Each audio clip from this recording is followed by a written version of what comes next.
Today, I must say that I'm very excited. Ndakanzwa news nezuro manheru president achitaura kuti machechi ngaachivhurwa because they are an essential service. I must say I was very happy. I was so excited, and I just felt kuti nhasi nditaurawo zvine chekuita nemachurches.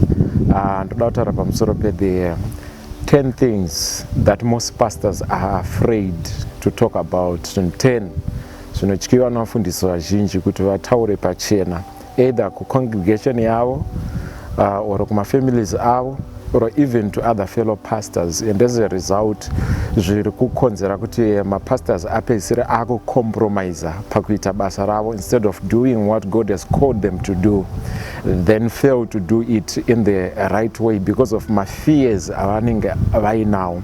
Now I need you to understand kuti mapastors vanhu vakangofanana nemunhu wese. Just like munhu wese aine mafears aanawo, also mapastors vane mafears avanawo. Now these fears akasadhiliwa nawo zvakanaka, vakasawana assistance from senior pastors, they will end up living a double standard life, vachicompromise basa ravakatumwa naMwari. Ende kuvhurwa kwemachechi hakuzoburitse results anenge ari kutarisirwa naMwari kuti anga ari kubuda because of these fears. And these fears, they need to be addressed so that the church can move to the next level.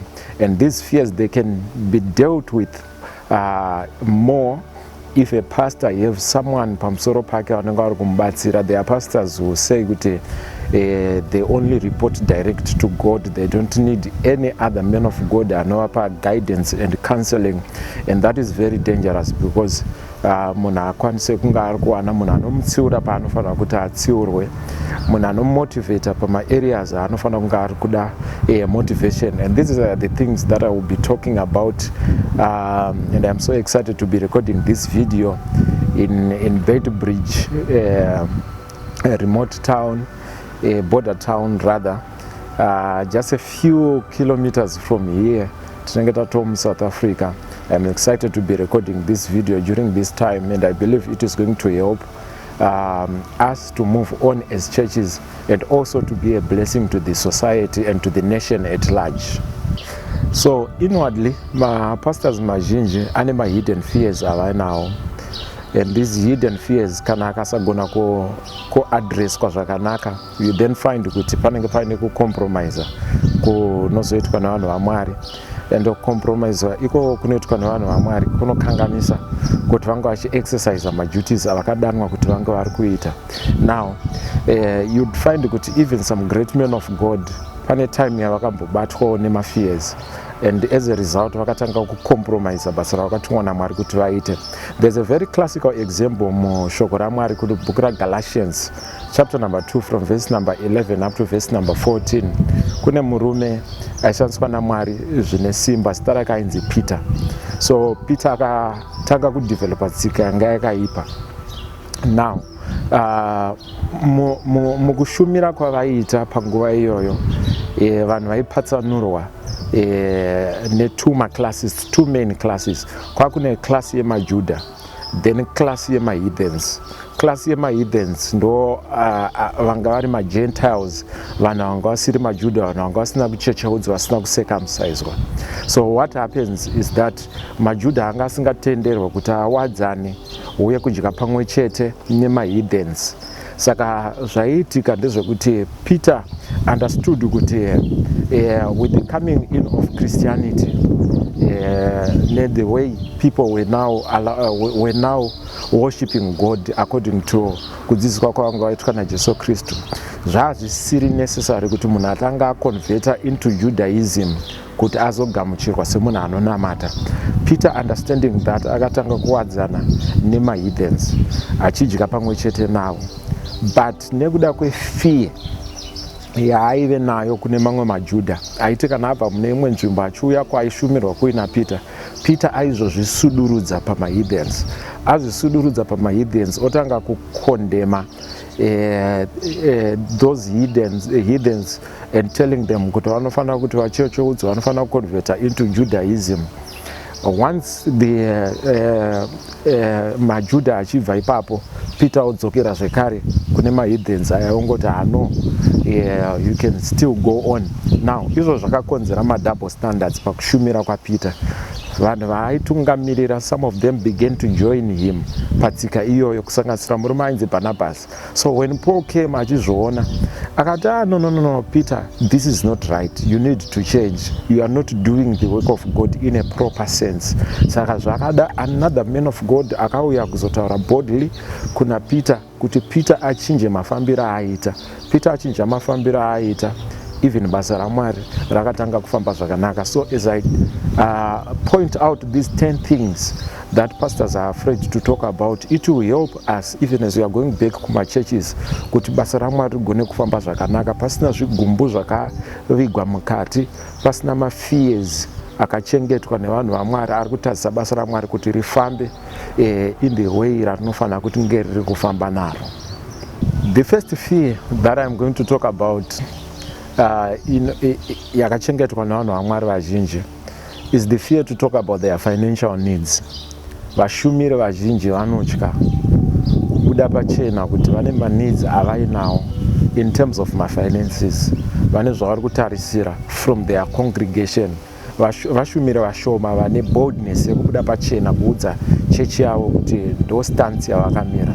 And because of that fear, we are now having a challenge yevafundisi vari kuita abandon their church or abandon their church activities dzavanofanira kunge vachiita pamachurches avo, because they are now going for a greener pasture. During this COVID crisis, vamwe vakatowana opportunity yekuti pakavharwa machurches ipapa havakwanisa kutotiza kutoenda kutonzwa kuti mufundisi akatoenda, ende pamwe mufundisi wacho haasi kutozombodzoka because of nyaya yekuti ari kutrya kuda kunomita maneeds ake, which is not bad kunomita maneeds, but fear yekubuda pachena kuexpose maneeds ndo fear yandiri kuti we need to deal with. Kana mufundisi akatadza kudhila nayo achanga achizvidya pamoyo, time yaanenge achizvidya pamoyo, basa raMwari rinotadza kuenderera mberi because pane mafears aanenge akachengeta, especially nenyaya yema-financial needs. And one of the challenge yandakaona mukati medzisvondo ndeyekuti panyaya yema-financial needs mufundisi atya kuti abude pachena kuzivisa vanhu kana kuti leadership yechechi yake, anopedzisira akuita magimmicks ekuti araise mafunds. Anogona kunodana maybe a friend of his kuti agoya for a program, otaura naye omuudza kuti womeka sure kuti mari ngaibude, vanhu ngavadyare kumunhu waMwari, vanhu ngava, which is not very right. And sometimes we then find some pastors vachiuya nema fake prophecies ekungokonzera kungoti munhu abvise mari. Onzi kana uda kuti dambudziko rako ripere, you need to sow a seed. Not saying kuti kudyara seed kwakaipa kwete, but the way inenge yakuita vamwe vafundisi inenge yanzira yekutoita fundraising, but in a way yekuti zvinenge zvisina kunyatsobuda pachena kuti ndo zvavari kuita, but congregation inenge ingoti tiri kumira nemunhu waMwari, ndo zvaataura kuti takafanira kuti tiite. And my advice to you pastors who are listening is actually twofold. The first thing that you need to do is to go and look for another source of income. If the time allows you, go and look for another source of income, a job if possible, then afterwards, because you may not be needed on a full-time basis. There are others who can be doing some of the duties. Then secondly, you need to be bold enough to tell your congregation where you stand, to tell them kuti andina mari yerental, to tell them kuti uri kuda sustenance, also kubatsirana neleadership yechurch yaunenge uri kutungamirira kuti vaone zvavangaite concerning your welfare. Now, it's not even bad. Paul chaiye akazvitaura mushoko raMwari akati, you guys, you are robbing me. Because you are not giving what you need to be giving kuti basa raMwari rienderere mberi. Iye wacho Paul aitozvisenzerawo zvekare nemaoko ake. Kana ari Jesu Kristu akatotaura akatoti the worker deserves his wages. Vari Mwari vari kumusoro kudenga vanototaura kuti muri kundibira, unzai zvegumi, unzai zvipo mukati metemberi. Imo mutemberi macho akatotaura paivakwa sanctuary akati ndinotoda gold and ndinoda pure gold, kuti muunze gold even mukati metemberi. So you need to be bold enough to tell your congregation where you stand, but at the same time don't expect the church to meet every one of your needs, because some of the congregations, they are actually struggling congregations, and some members vanotouyawo vachitodawo assistance kuchechi ikoko. So you don't go there kuti unotsvaga mari. So you need to be guided accordingly. The second fear that most pastors have, they will not even talk about, is about their limitations. Now, the limitations that I'm talking about is limitation in terms of anointing, in terms of gifting. Not everyone is highly anointed, not everyone is highly gifted. And kudanwa kubasa la Mwari doesn't necessarily mean kuti wato Superman anokwanisa kusolve almost every problem, every spiritual problem. Pane ma problems anokwanisa kusolve, but pane mamwe usingakwanise kusolve, and you need to admit that. Very few pastors are able to admit about their limitations. Ine ndine ma strengths angu pakushumira kwandinoita, iwe une ma strength ako pakushumira kwaunoita, mfundisi wako ane ma strength ake pakushumira kwaanoita, and ma strengths iyayo akasiyana. Ende kusiyana kwaakaita iko kunofanira kutongo appreciate kuti ndozvazviri. Mwari vakatozviita nechikonzero, vakazviita so that we feel the need for other ministers, so that we can work together. Now, pama limitations ipapa ukatadza kuzviadmita, ukatadza kuzvinzwisa kuti une position yako ne limitation yauinayo, unogona kupedzisira wakuita zvinhu zvisiri izvo mukati mechurch. Maybe wakutanga kufeka zviprofita zvenhema, wakutanga kufeka ma-miracles in order to just keep your church, because unonge uri kutya kuti church inogona vanhu vanogona kubuda muchurch because vari kuona kuti you are not able to do certain things. Now you need to understand kuti vanhu pavari kukuteera samufundisi havasi kukuteera nekuda kwekuti you are highly anointed. Vanhu vanoteera chinhu one chandakadiscover, vanhu vanoteera rudo rwauinarwo kukereke yauri kutungamirira. People need love more than they need my gifts, and people will follow you because they love you. They don't follow you because you are multi-talented or highly anointed. They follow you because they love you. You would see that there are pastors who do not have that anointing, but when following it is serious, simply because they are pastors that are driven by love more than anything else. So my advice in terms of your limitations is that you need to accept the position where you are. Maximize pa gifts awinayo, maximize pa anointing awinayo, maximize pa ability awinayo. Be very, very humble before the Lord. Mwari panoona kuti unozvideredza, vanodira mafuta avo pamusoro pako. Haikona kuenda kunotsvaga mushonga wokuti udefeate ma limitations ako.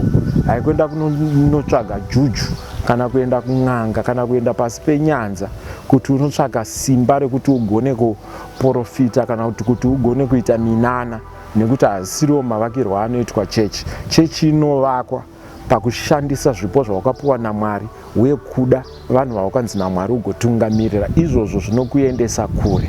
As we continue, number 3, one of the things that pastors are afraid to talk about is their desire to quit. Their desire to quit.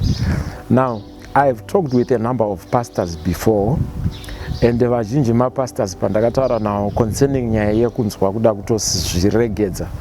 Almost every pastor wandakataura naye akandiudza kuti there was a time in his life or in a life pakuita basa raMwari raakafila kuti enough is enough, ndaneta nazvo, handichada, ndaakuda kuitawo zvimwe. There is always this desire that comes upon people. Personally, I once also came to that point where I felt good, I think I have done enough. I need to move on to something else. And many pastors, they have such a feeling. And kazhinji kacho mufundisi anongoshingira kungoramba achienderera mberi asi mukati chaimo achifila kuti no, I shouldn't be continuing. Some pastors, they will continue even nebasa raMwari, but achifila kuti ndakungozviita because duty calls for this. Now in terms of then coming out to the open, handisi kuti chibuda uende kucongregation yako unoudza congregation kuti inini handichada, because if you do that zvichava nema-negative effects are serious. So I'm not saying to go out and tell your congregation kuti ndoda kusiya, but ndiri kuti that desire to quit regedza kuichengeta mauri. Find other senior pastors vaunoenda kwavari unovazivisa zvauri kusangana nazvo, and those people, they will provide you with guidance and counseling. They will help you because they have walked the talk. The same feelings that we are having are the same feelings zawambosangana nazo, but they manage to continue to push, they manage to continue to do the work of God because they understood kuti ndo zvatakadanirwa, and they continued kuita basa raMwari. So go and seek guidance, go and seek counsel from others. The desire to quit your winner, you are not the first person kuva nayo. Kaverenga kubhuku ra2 Kings uchaona kuti kune story yaElijah, chapter number 19 kune verse number 4, kune story yaElijah yekuti mushure mekunge auraya maprofita aBaal mountain top experience, akatanga kusonwa na-first lady ainzi Jezebel, mukadzi wamambo Ahab. Achida kuurayiwa akanamata pamberi paMwari akati, Mwari inini zvangu hazvitori nani kuti mundiuraye, zvokuramba ndichirarama handichada because ndashungurudzwa. Saka kana munhu mukuru waMwari akafanana naElijah achisvika pakunamatira rufu chairwo kutoti Mwari even existence haisitorina basa, dai machindiuraya, it shows that the desire to quit will always come. But what you need is support from other ministers. Don't live in an isolated place and position whereby you just keep your heads and your difficulties within yourself. Izvo zvinokanganisa kuita basa raMwari. Tsvaka vanhu vanomira newe, vanokupa guidance, vanokupa counseling.